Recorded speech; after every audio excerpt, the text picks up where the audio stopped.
What team do you want to start with? Who is first in your notes? Yeah, let's start with Utah. I feel like that's one. Cody Williams is legitimately the first name in my notes. And yeah. I just think that that's a good team because there are definitely multiple guys that probably should be discussed. I think that is true.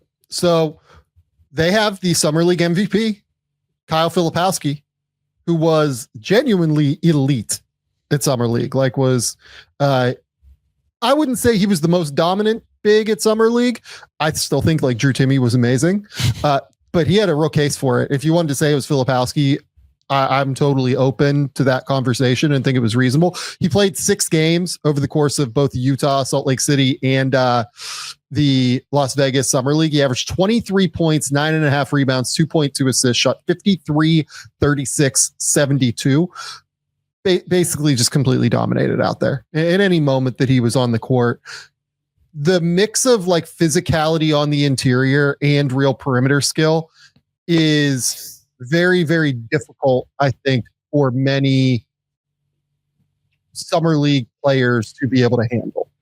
Yeah, I mean, that was my takeaway. Offensively, especially. I mean, I have it in all uppercase. Offense was unreal. Too good for Summer League. Unreal.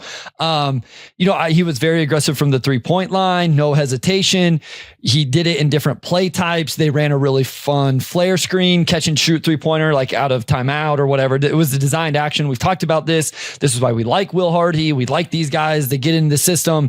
And a guy like Filipowski, who can, for a big, does some interesting things. He was trying to attack off the bounce and all of that. But because of his perimeter skill level and his ability to shoot the ball, it's really fun to have him in that system. He also did some nice things like operating from the top of the key with passes and all of that.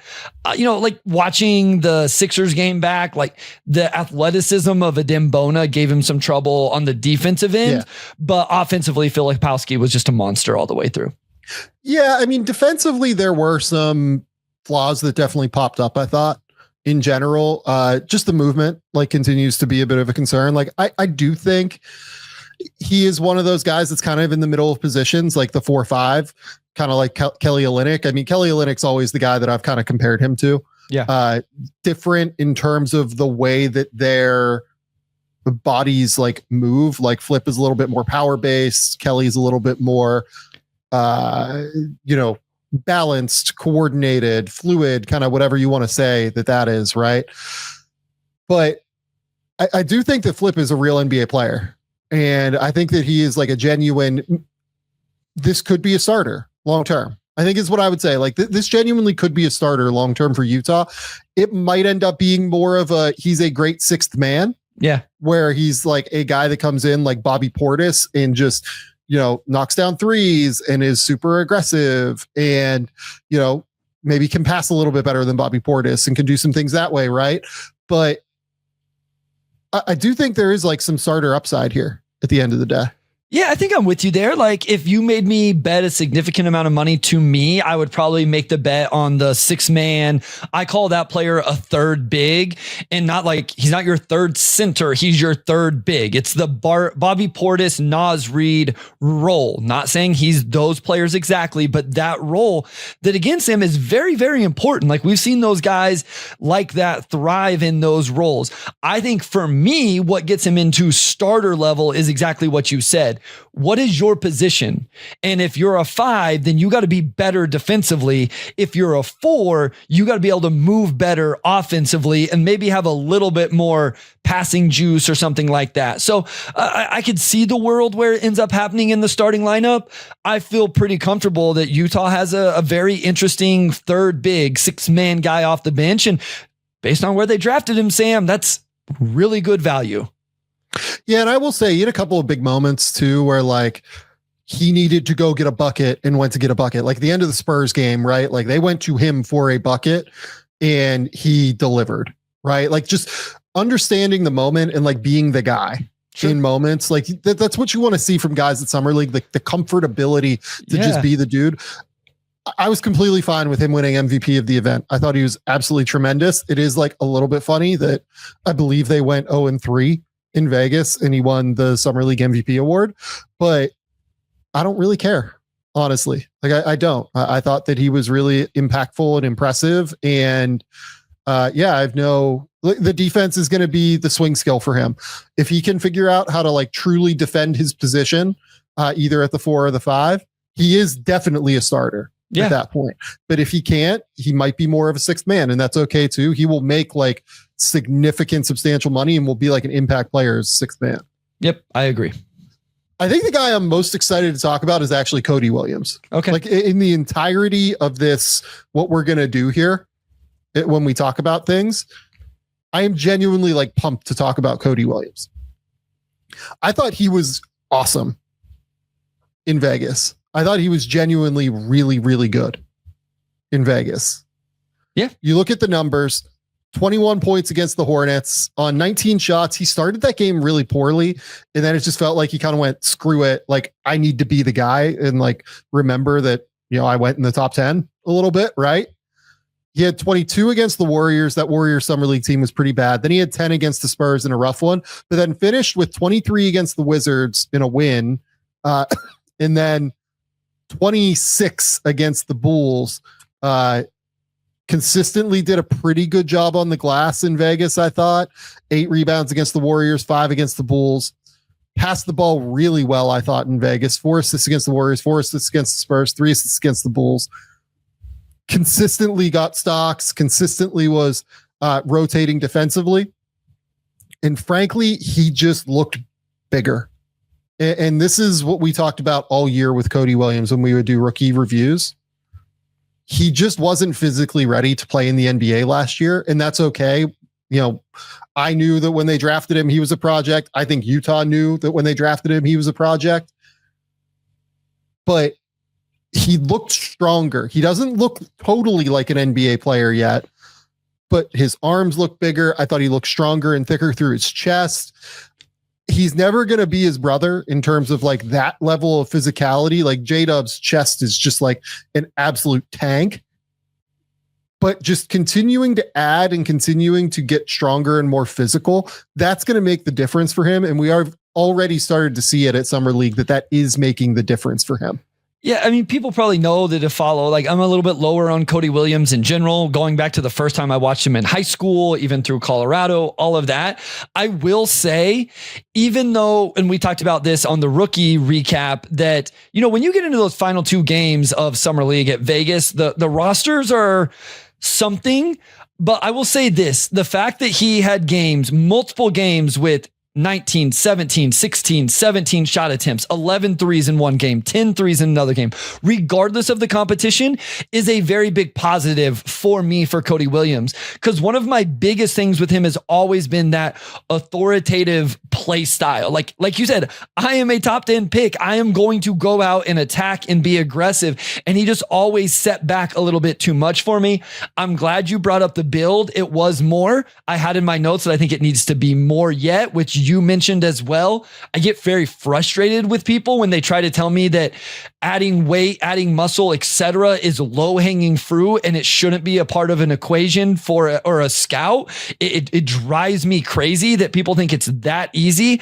I'll actually touch on this when we talk about DaRon Holmes II later, even, because it's not. Yeah, you may be able to add muscle, but then can you still move the same? And so like, that's Correct. The thing with Cody is it's going to be a fine line of, okay, he has a slithery movement style. You don't want to put so much mass on him that he loses that in his game. I'm sure Utah is very well aware of this. His representation's very well aware of this, but it is part of the equation with Cody Williams reaching who he can be. It's 100% right. Like, it's way more difficult to add functional strength than what people think. Not everybody can do it. Like, again, like, I think Holmes will be like a really good conversation point for us. Yeah. Because like that, is an interesting frame to continue to break down, and Holmes looked great, but like it's an interesting conversation to have. Yeah, like I just think, I loved that Cody Williams came out and fired from 3, right? Yes. Like, didn't shoot it well in the first 3 games, but then got rolling a little bit in the last 2 games, right? He drilled 8 threes in the last 2 games that he played at Summer League, right? So I think that there is a real, like, anybody writing off Cody Williams, and I said this last year when he was in the middle of just like a catastrophic rookie season, anybody writing him off, I think is just like kind of out of their mind. And I don't really see why you would do it. I think the people that are writing him off maybe came in with greater expectations for him than what they should have as a rookie, understanding that like it just takes real significant amount of time to be able to add the weight that you have to wait to play, or that you have to add in order to play in the NBA. Yeah. The other thing I will say is he showed off his versatility along with the mentality. So, just from one game, I remember there was a catch and shoot. He was off the dribble, had an offensive rebound, had a cut. Like I really value that level of versatility in players. And so when he has the right body, which may still be 12 months away, when he has the right mentality, which he at least showed throughout summer league, in all 7 or 8 games, whatever he played, 8 games, I think it was, like, that all comes together really nicely for him. So I think it was a positive step for Cody Williams with a player who I think needed a positive step. Like some of these guys is like, like, okay, whatever, but with him, especially after the rookie year he had, after coming into the league where you and I think both knew it may be a little bit of a struggle, it was good to see a positive step with the body and mindset and mentality that he was playing with. Isaiah Collier just felt like much of the same to me, which is totally fine. Like that is an NBA player, I think. When I watch Isaiah Collier, like I think that just his ability to get paint touches is very real. He can really pass the ball. Like that is a genuine skill set that he brings to the table that I think will continue to grow and improve throughout the course of the next couple of years. It's always just going to be, how does he score the ball? Doesn't elevate super high off the ground. Doesn't really have much of an in-between game. Definitely doesn't shoot it right now. But the paint touches are valuable. And he finds ways to be able to, use that like bowling ball frame. In addition to I think he has a little bit more craft than people think with his footwork, particularly. Like, I think he is more than just like a physical dude blowing past dudes and using his frame to bump into guys and get some space. Like, I think he actually does have some real nuance with his footwork and pace to be able to go slow to fast and use that burst that he has to be able to get to where he has to go. But it doesn't matter that much in terms of his upside as a starting point guard if he can't score the ball.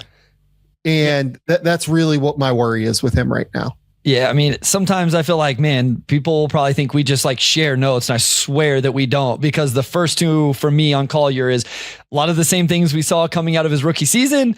The passing and creation is interesting. How does he score? Is he able to knock down shots? I will say, defensively, and I realize Janai Broom is a rookie. He got matched up with Broom in the Sixers game, and Broom tried to start backing him down, and Collier gave up nothing. You talk about a certain build and chest and all of that.